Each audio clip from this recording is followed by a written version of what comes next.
So I called Sheldon Cohn because he used to be the IRS commissioner. He wrote the tax code, and he was also general counsel to the IRS. He is a true expert, and I couldn't find a better person to answer my questions. He graciously agreed to my interview. The reason I'm doing this documentary is because there are many people in America today who believe that there's no law that requires them to pay an income tax or file a 1040. And there are many people going to jail for it, fighting over it. The Internal Revenue Code is authorized by the 16th Amendment. I think it should be clarified. I think government should be transparent to the people. Why doesn't the IRS commissioner sit down with them and just explain it in clear English? Why? I don't think they really care. I think they're just playing word games. You don't think they're sincere people? No, I don't think they're sincere people. What does voluntary compliance mean? And why does the IRS code say it's voluntary to comply, not mandatory? That's a word euphemism we use. We use voluntary compliance when we talk about traffic signals. Most people, at 2 o'clock in the morning, do you stop at a red light? Yeah. Is there a cop there? Well, sometimes I don't. Well, I do, and most of us do. Right. But that's voluntary compliance. That was a complete perversion of logic. Traffic laws state that it is mandatory to stop at a red light. The IRS code says it's voluntary to comply. Mandatory and voluntary are the complete opposite of each other. Yet he wants us to believe that they mean the same thing.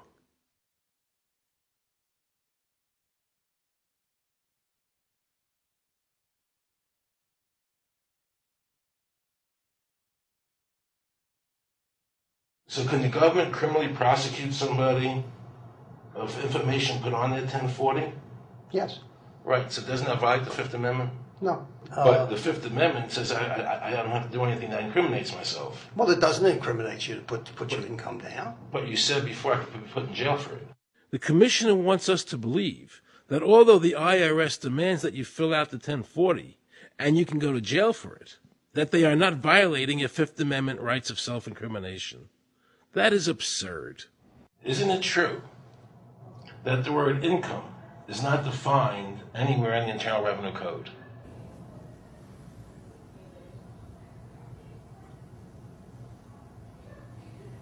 The law says that the government has a right to tax income from any source derived. So, but the word income is not defined in the code. It just says income without a definition That's right. of what income is. That's right. Correct? Yeah. But there are many different kinds of taxes. Well, how can an American citizen know what income is if the code doesn't define it? If they're paying an income because tax... the courts have all defined it. Do you remember what constitutional attorney Edwin Vieira said? The definition of income in the Constitution was given in the Eisner versus Macomber case, and it turns on gains or profits that are made from some activity. So the Supreme Court has ruled income is not wages, it's not labor, it's gain from corporate activity. I believe that a man's labor is his private property. That's your view, but it's not the law. The Supreme Court's even said your labor is your private property. When I go to work for somebody, it's a trade. It's an even exchange. I do some work, you give me some money.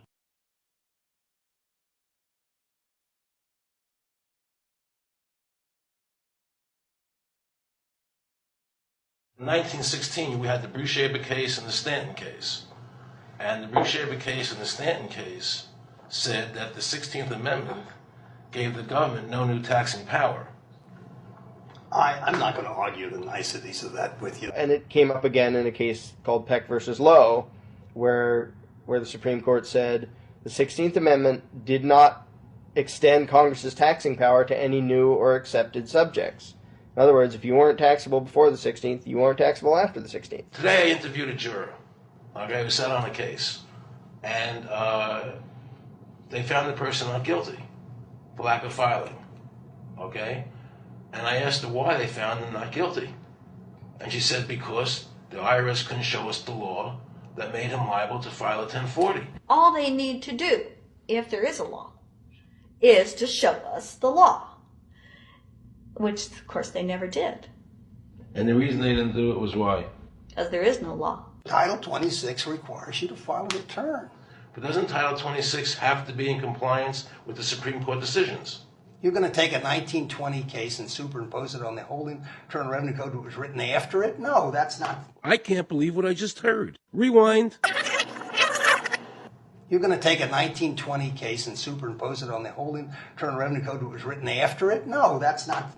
Remember he said earlier the Internal Revenue Code was authorized by the 16th Amendment? The Internal Revenue Code is authorized by the 16th Amendment. Remember, the Supreme Court said the 16th Amendment did not give the government any new taxing power. These decisions have never been overturned. Let's listen further. Can the lower courts overrule the Supreme Court? No. How are they putting people in jail today for not paying a tax on their labor when the Supreme Court said they don't have to? Doesn't the IRS code have to be in compliance with the Supreme Court? That's my question. This is a waste of time. Well, because whatever I say, you're not going to believe. He's right. I don't believe him. And neither should you. He wants us to believe we should obey the IRS code, which is being enforced in violation of the many Supreme Court decisions. If the Supreme Court made a decision... Thank you, Aaron. I think we're finished. I'm sorry, Mr. Cohen, you're doing that. Well, I'm sorry that you constantly re-argue the point. You're liable because the law says that you're liable, and the courts say the law says you're liable, and that's why you're liable. You see, he's talking about the lower courts, who are not in compliance with the Supreme Court, as they have to be. Doesn't the court have to be in compliance with the Supreme Court? The Supreme Court has so held. Where? You caught me unprepared. I'll come back. Well, I don't want to do that. But let me ask you a hypothetical question. No. You're making silly arguments here. Why is the Supreme Court decision a silly argument? Well, because it's inapplicable. That made my heart stop. He just said Supreme Court decisions do not apply to the IRS. That's the behavior you would expect from a totalitarian country, maybe China or Russia or Cuba. Not from America. They're just making up the law as they go along. Now I knew the tax honesty movement was right. The IRS thrives on intimidation and fear, not by law. It's no different than a criminal protection racket, using force to extract your money from you. Then the former IRS commissioner, now working at a prestigious Washington law firm, threatens me. Watch. Aaron, you understand Yiddish, Cornish to helfen. For those of you who don't understand Yiddish, that means nothing will help you. Now it all became clear. I understood why the IRS wouldn't go on camera and talk about where the law was. I understood why all the senators I called refused to be interviewed. There is no law. And now you know what our political leaders and the courts have known for decades and have tried to cover up. The United States Constitution strictly forbids a direct, unapportioned tax on the wages and salaries of American citizens. The United States Supreme Court has consistently ruled that the income tax is a tax on profits and gains, not on labor and wages. On behalf of the American people, I challenge the IRS to show me a statute that allows a direct, unapportioned tax on the wages and labor of the American people.